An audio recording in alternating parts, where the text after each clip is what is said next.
He's gone.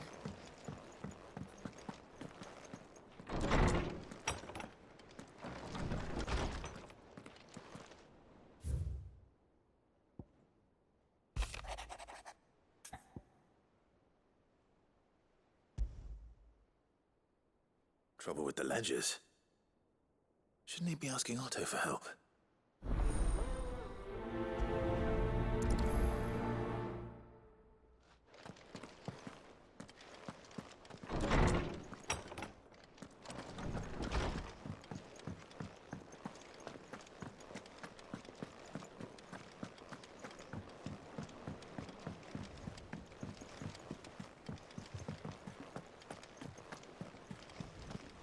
Is that the thing Tomes helped to build?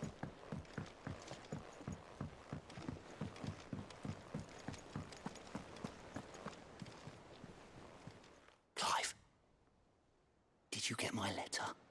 That's why I'm here. Shh. Otto might be listening. Is this better?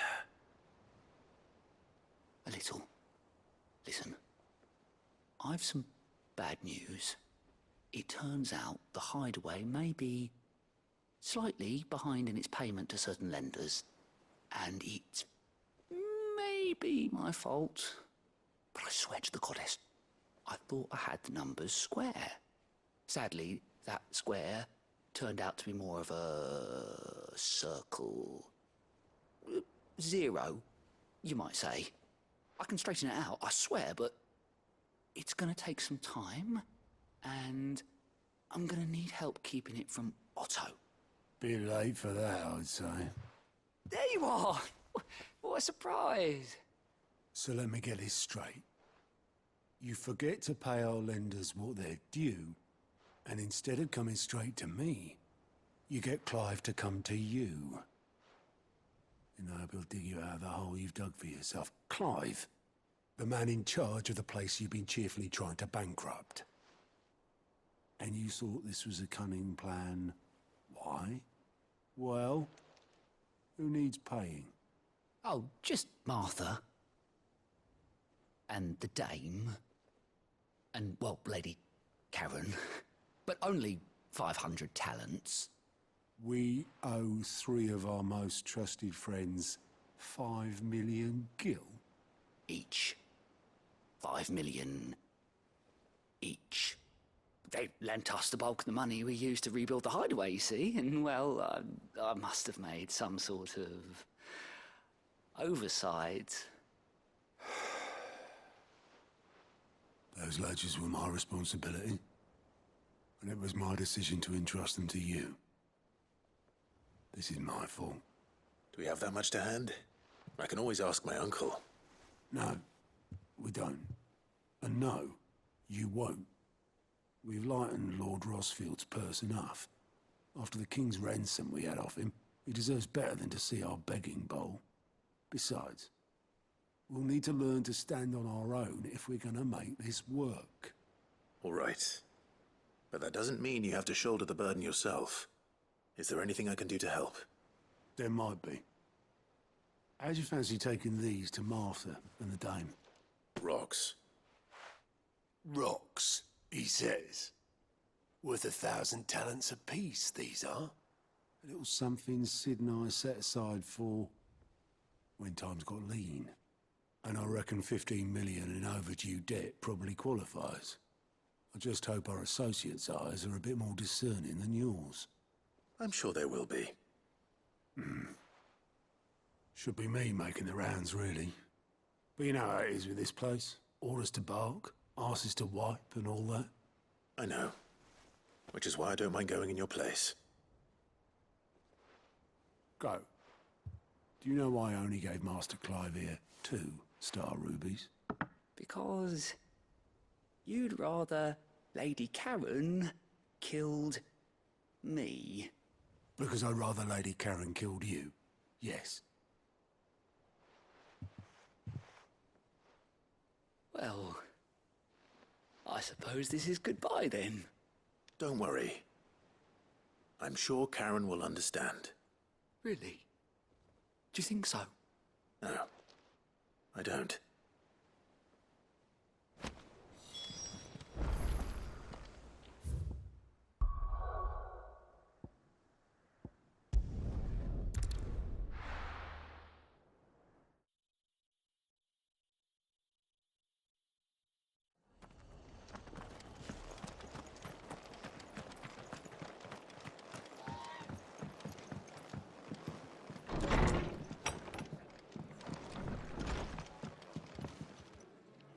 Clive, we weren't expecting you.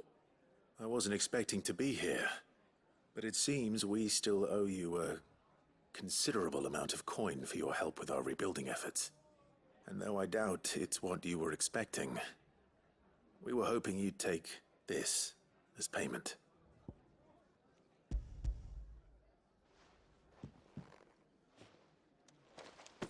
A star ruby? I can't accept this. It's worth at least twice what you owe me. More if you can find yourself the right buyer. Think of the difference as interest. Interest? If word got out I charged that much, no one would ever borrow from me again. Anyway, why are you the one here asking me about this? I'd have expected Otto. Bit much sending the Lord Marquis out to settle your debts, isn't it? The old goat working himself to death again. Something like that. Most days I think he's the only reason the hideaway's still standing. Same as always, eh? Back when the place was nothing but a twinkle in the eye of a recently retired Lord Commander, word is he was the first one Sid reached out to. Probably knew that without his strong arm and level head, the idea would never get off the ground. Sid may have been the face of the hideaway, but Otto's always been the backbone. And when Sid passed away, we were all worried that would be the end of it. That Otto would just give up. His death was hard on everyone. But it must have hit Otto hardest of all. But he didn't give up, did he? Quite the opposite, in fact. If I recall, he was the one who nominated you as Sid's replacement, and rallied the rest around you. I reckon what he saw in Sid, he saw in you too. And don't we all? Doesn't hurt that you're half as stubborn and twice as handsome, neither. That, and you keep good company. I suppose I do.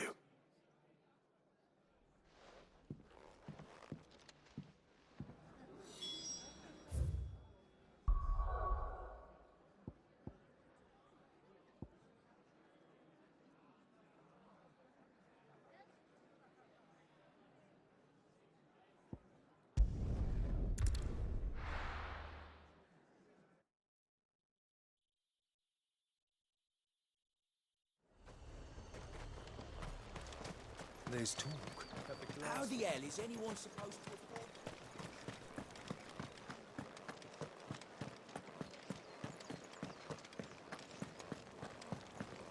Did you hear? The gates to heaven. I want to see you again. What am I going to do without sweet water and oil of talc? Still no Milady, I come bearing gifts. gifts? Whatever is the occasion.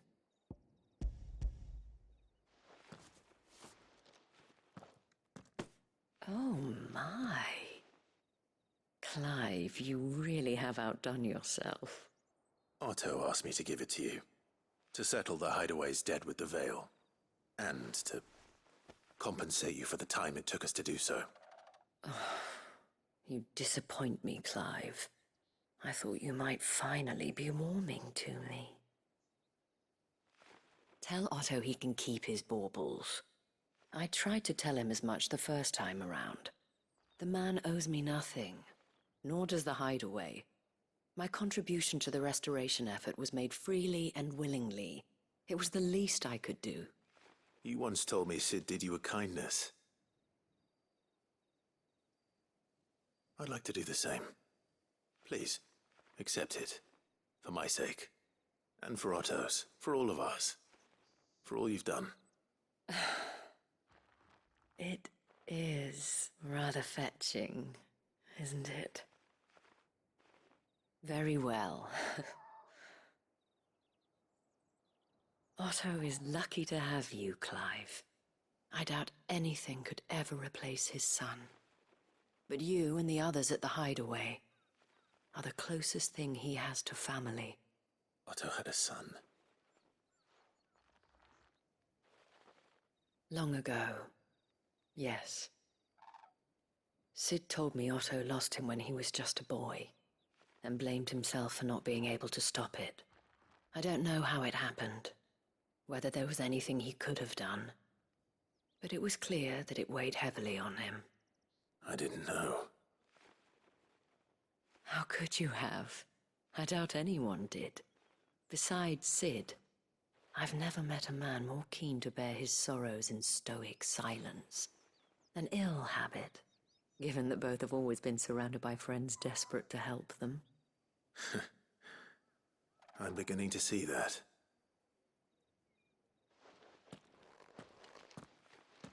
Goat will want to know the stones were delivered. If he's still with us.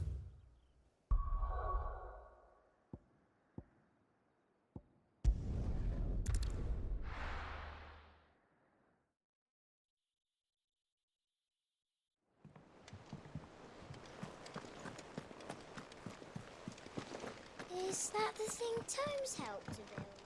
Mid told me she was building a ship.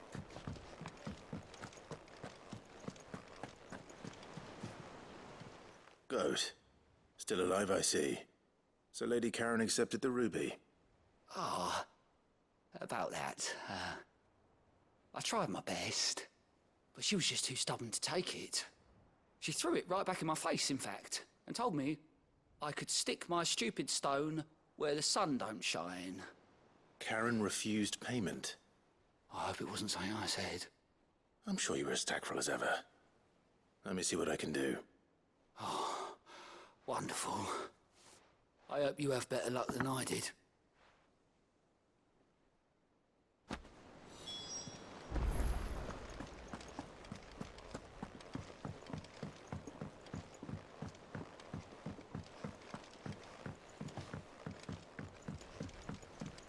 I don't know where Sid gets the energy.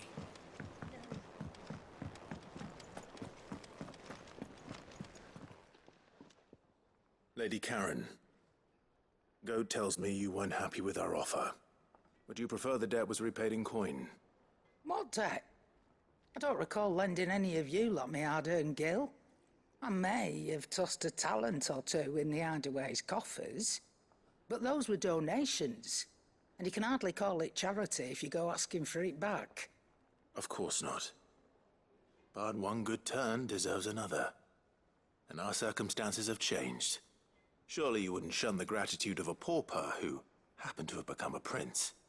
Oh, so you're a prince now, are you? Fine. But I'm selling it and taking what I'm owed, then you're getting the rest whether you like it or not.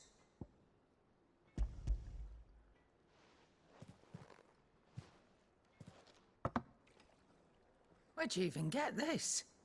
A decent trader might nab 1,000 talents for a star ruby. A canny one, meanwhile, might claim it were nicked from the belt of Sid the Outlaw himself and ask twice as much. Might be I already have a buyer in mind. Might be you even know her. A fine continental maid whose beauty's only eclipsed by a guile in commerce. You wouldn't mind, would you? Not at all. Just be sure to tell her that it's always a pleasure doing business.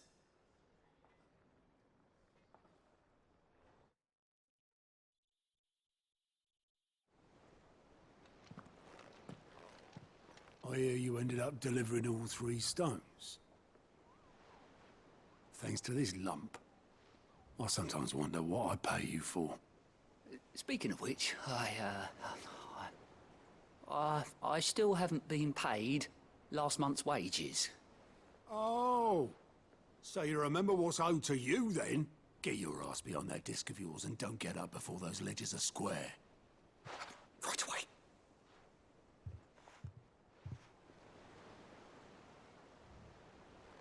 I've seen that before. Yeah. Plenty of times. It was the only goblet Sid ever used.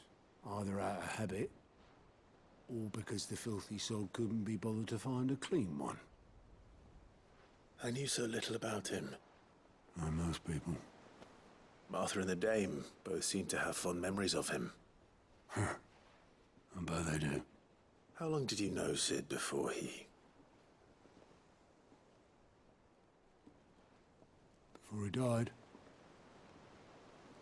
20 summers, give or take. Back in the day, I was a purser on a trade ship, which is where I met him. He bought passage to... I forget where. And having nothing better to do on the long nights, We set up drinking island rum till the morning bell dragged me back to my duties. Quit my post not long after that. On account of making a fine maiden's belly fat. But me and Sid stayed close, promising we'd one day sail the seas again. That was before fate stepped in and said she was having none of it. The magic woke inside my son soon after his first name day, and there was no hiding his knack. Couldn't you and your family have? My family were the ones who summoned the constable, wanted the monster taken away. I couldn't turn my back on him, forget what I felt, and I couldn't for the life of me understand how they could. Luckily, Sid was of the same mind as me. It was him who stood beside me when all I wanted was to tear the whole world down. Him who cried for me when I had no tears left of my own. Him who swore he'd do everything he could to stop it from happening again. And he was true to his word, too. Left the Royal Army once and for all. His ranks, his ribbons, gone. Just like that. Threw away everything he had. All to right a wrong that no one else had the courage to face. I knew then I'd follow that man to the ends of the earth.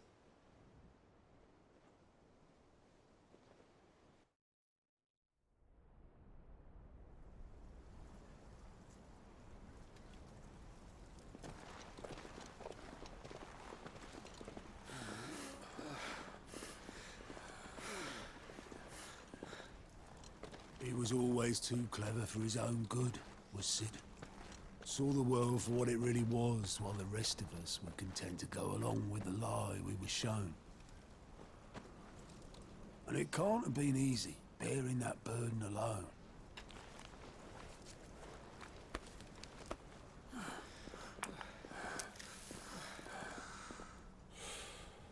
But he didn't let it stop him. He never lost faith in what he believed was right. And that gave us faith in him. Faith he'd steer us true. So I swore to myself that I'd always be right behind him, ready to catch the stubborn sod, if ever he should fall.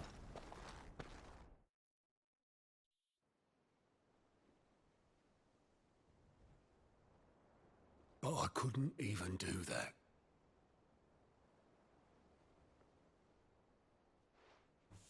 Ignore me. Just the ramblings of a tired old man.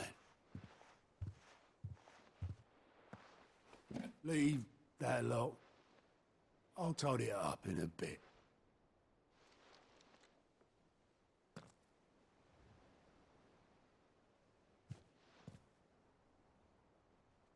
This is Sid's handwriting.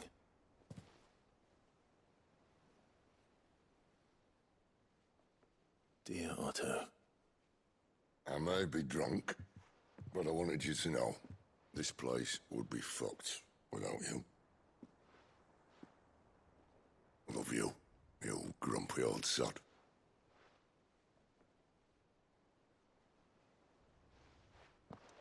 This note. What about it? Sid was right.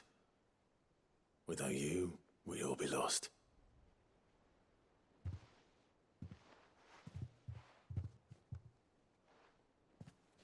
He should have bloody well said so then. Just once. Before he went. But then, why would he? Him, or anyone? I'd only have told him to piss off.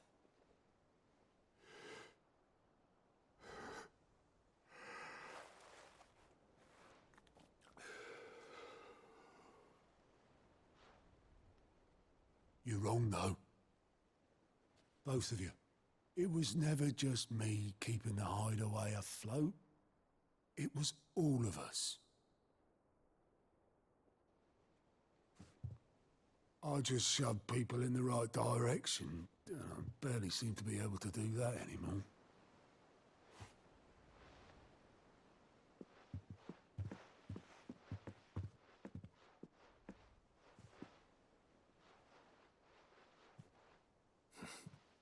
Would you rather goat were at the helm? Well, maybe I've got a few more years left in me. I'm going to hold you to that, Otto. Before you go, Sid would have wanted you to have this. But that's... This'll do me just fine.